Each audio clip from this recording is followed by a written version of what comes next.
ఆదికాండం 34వ అధ్యాయం. లేయా యాకోబునకు కనిన కుమార్తె అయిన దీనా ఆ దేశపు కుమార్తెలను చూడవెళ్ళెను. ఆ దేశము నేలిన హివ్వీయుడైన హమోరు కుమారుడగు షెకెము ఆమెను చూచి ఆమెను పట్టుకొని ఆమెతో శయనించి ఆమెను అవమానపరచెను. అతని మనస్సు యాకోబు కుమార్తె అయిన దీనా మీదనే ఉండెను. అతడు ఆ చిన్నదాని ప్రేమించి ఆమెతో ప్రీతిగా మాటలాడి, ఈ చిన్నదాని నాకు పెళ్లి చేయుమని తన తండ్రి అయిన హామోరును అడిగాను. తన కుమార్తెను అతడు చెరిపెనని యాకోబు విని తన కుమారులు పశువులతో పొలములలో నుండినందున వారు వచ్చు వరకు ఊరకుండెను. షెకెము తండ్రి అగు హామోరు యాకోబుతో మాటలాడుటకు అతని యొద్దకు వచ్చెను. యాకోబు కుమారులు ఆ సంగతి విని పొలములో నుండి వచ్చిరి.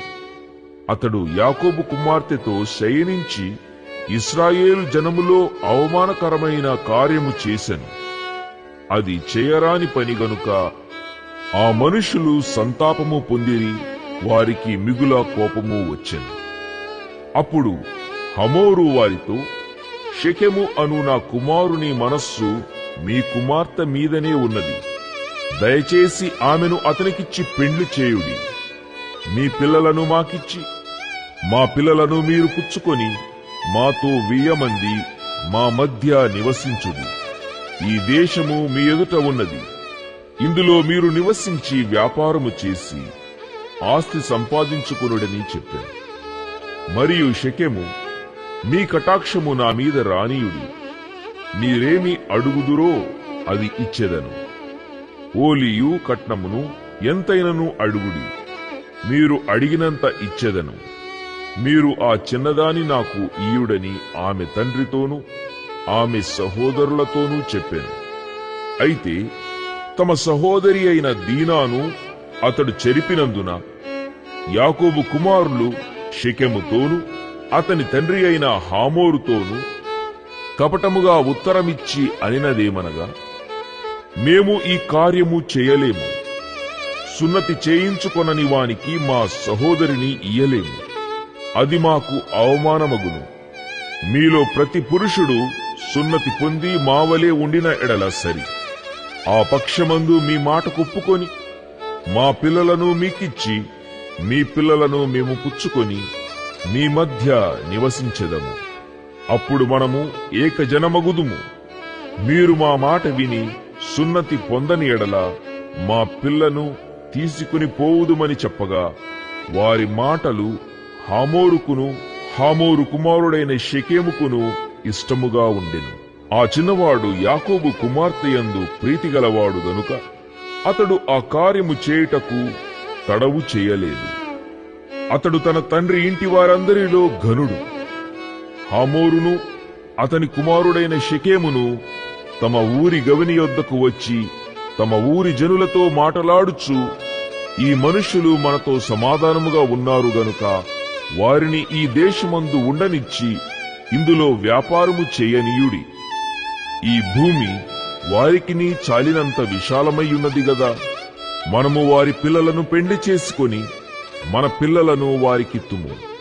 అయితే ఒకటి, ఆ మనుష్యులు సున్నతి పొందినట్లు మనలో ప్రతి పురుషుడు సున్నతి పొందిన ఎడలని మన మాటకు వారు ఒప్పుకొని మనలో నివసించి ఏకజనముగా నుందురు.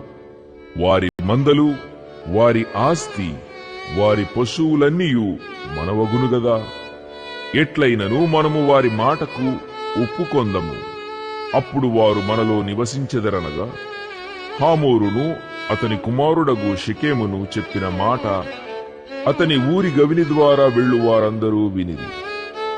అప్పుడతని ఊరి గవిని ద్వారా వెళ్ళు వారిలో ప్రతి పురుషుడు సున్నతి పొందెను.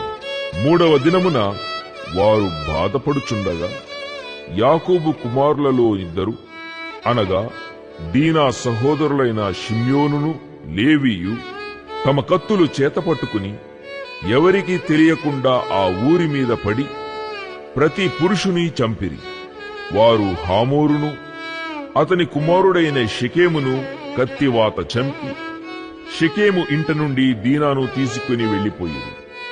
తమ సహోదరిని చెరిపినందున యాకోబు కుమారులు చంపబడిన వారు ఉన్న చోటికి వచ్చి ఆ ఊరు దోచుకుని వారి గొర్రెలను, పశువులను, గాడిదలను, ఊరిలోనిదేమి పొలములోనిదేమి వారి ధనము యావత్తును తీసుకుని వారి పిల్లలనందరినీ వారి స్త్రీలను చెరపట్టి ఇండ్లలోనున్నదంతయు దోచుకునిది.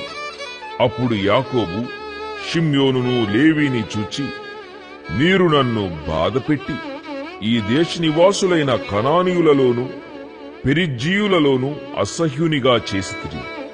నా జనసంఖ్య కొంచెమే, వారు నా మీదికి గుంపుగా వచ్చి నన్ను చంపెదరు.